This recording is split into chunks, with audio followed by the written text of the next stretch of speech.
جب بڑا مشہور و معروف تاریخ کا واقعہ ہے، آپ لوگوں نے سن رکھا ہوگا، 10ویں مرتبہ سنا ہوگا، پڑھا بھی ہوگا. نادر شاہ درانی کا جو واقعہ بادشاہ تھا، افشاری بھی کہا جاتا ہے ایران کے اندر، جو مشہد مقدس میں جس کی قبر ہے. بادشاہ تھا جس نے برصغیر پہ حملہ، ہندوستان پہ حملہ کیا تھا اور تخت طاؤس وغیرہ سب کچھ لے کے گیا. وہ مانتا نہیں تھا کسی بھی چیز کو، اہل بیت کو نہیں مانتا تھا. امام رضا علیہ السلام کے اس نے صرف روضے کو دیکھا تھا. جب دیکھا تو اس نے دیکھنے کے بعد کہا یہ کس کا روضہ ہے؟ تو لوگوں نے کہا کہ یہ آل محمد میں سے ہیں، ان کا نام علی ہے، ان کے والد کا نام موسیٰ ہے اور ان کا لقب الرضا ہے. کہا کہ صرف روضے کو دیکھ رہا ہوں تو ہیبت طاری ہو رہی ہے، دیکھ رہا ہوں تو ایک ہیبت سی طاری ہو رہی ہے. میں ذرا اندر جا کے دیکھنا چاہتا ہوں، زیارت کرنا چاہتا ہوں. تو کہا کہ کوئی آداب زیارت بتا دے. میں تو مانتا نہیں ہوں کہ کیا آداب ہیں.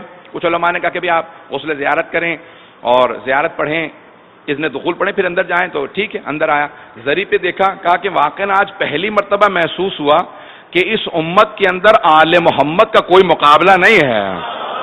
یہ آل محمد ہیں. لیکن اس نے زری پہ ہاتھ رکھنے کے بعد ایک جملہ کہا کہ اے علی بن موسیٰ رضا، کوئی امکان نہیں ہے کہ میں ہندوستان جیسے ملک کو فتح کر پاؤں. بہت بڑا ملک ہے، بہت بڑی طاقت ہے، لیکن اگر جیت گیا تو جو کچھ لاؤں گا آپ کی بارگاہ میں ہدیہ کر جاؤں گا. آج تک امام کے خزانے میں تخت طاؤس اور نہ جانے کیا کچھ جواہرات موجود ہیں، سب کے سب نادر شاہ نے امام کی بارگاہ کے اندر پیش کیے تھے. اس کے فوراً بعد وہ نجف اشرف گیا اور اس نے کہا کہ میں یہاں پہ زیارت کرنا چاہتا ہوں. سب لوگ سننا چاہ رہے ہیں؟ جب وہ نجف اشرف پہنچا تو اس نے فوراً سوال کیا، اپنے گھوڑے پہ سوار تھا، کہ میں گھوڑے پہ سوار جاؤں زیارت کے لیے یا میں گھوڑے سے اتر جاؤں؟ تو اب کچھ لوگ مولا کے چاہنے والے تھے، کچھ میں نے کچھ نہیں کہا ہے، تو کچھ چاہنے والے تھے. بہرحال انہوں نے کہا کہ نہیں آپ گھوڑے سے اتر جائیں، کچھ نے کہا کہ نہیں آپ گھوڑے پہ سوار جائیں. تو کہا کہ نہیں، اختلاف کیوں ہے آپ لوگوں میں؟ تو ایک نے کہا کہ بھی وہ بادشاہ تھے، وہ اپنے زمانے میں خلیفہ تھے، وہ انتقال کر گئے ہیں، شہید ہو گئے ہیں، اب آپ ابھی بھی بادشاہ ہیں تو گھوڑے پہ سوار جاؤ. اس نے کہا نہیں، اب جب اختلاف ہو گیا تو قرآن کھولو، جو قرآن کی فعال مجھے بتائے گی تفاعل بالقرآن کر لیا جائے، قرآن سے استخارہ کر لیا جائے، جو قرآن کہے گا اسی پہ عمل کروں گا. تو ایک مرتبہ اس نے ایک عالم کو بہت مانتا تھا کہ ذرا وضو کر کے فوراً میرے لیے قرآن کھولے. انہوں نے قرآن کھولا تو آیت نکلی فَخْلَعْ نَعْلَيْكَ يَا مُوسَىٰ اِنَّكَ بِوَادِ الْمُقَدَّسِ طُوَىٰ. اے موسیٰ تم وادی مقدس میں آ گئے ہو، جوتے اتار دو، اپنے نالین اتار دو.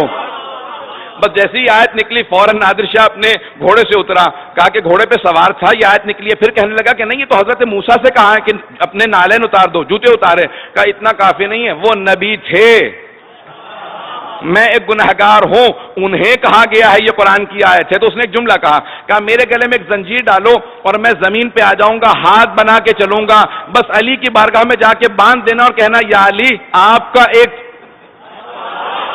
جانور ملنے کے لیے آیا ہے. ممبر کے احترام میں اس لیے میں نے لفظ نہیں کہا تاکہ کوئی محسوس نہ کرے کہ میں نے توہین کیا. اور اس نے کہا کہ یا علی آپ کا ایک جانور آپ کی بارگاہ میں آیا، اگر قبول کریں.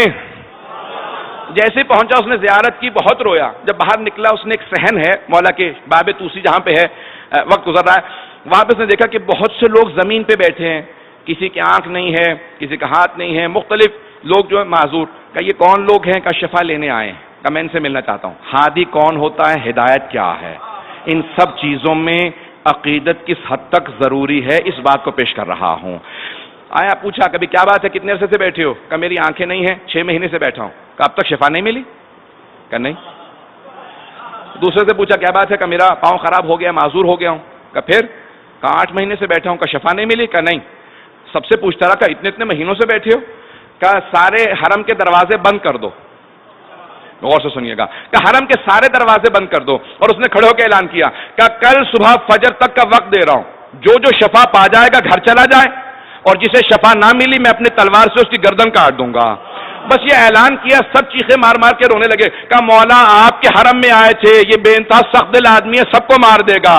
صبح اٹھے اس نے کہا ایک ایک آدمی کو خود اپنی آنکھوں سے دیکھوں گا، کسے شفا ملی کسے نہیں ملی. جسے دیکھتا تھا شفا یاب تھا، جسے دیکھتا تھا شفا یاب تھا.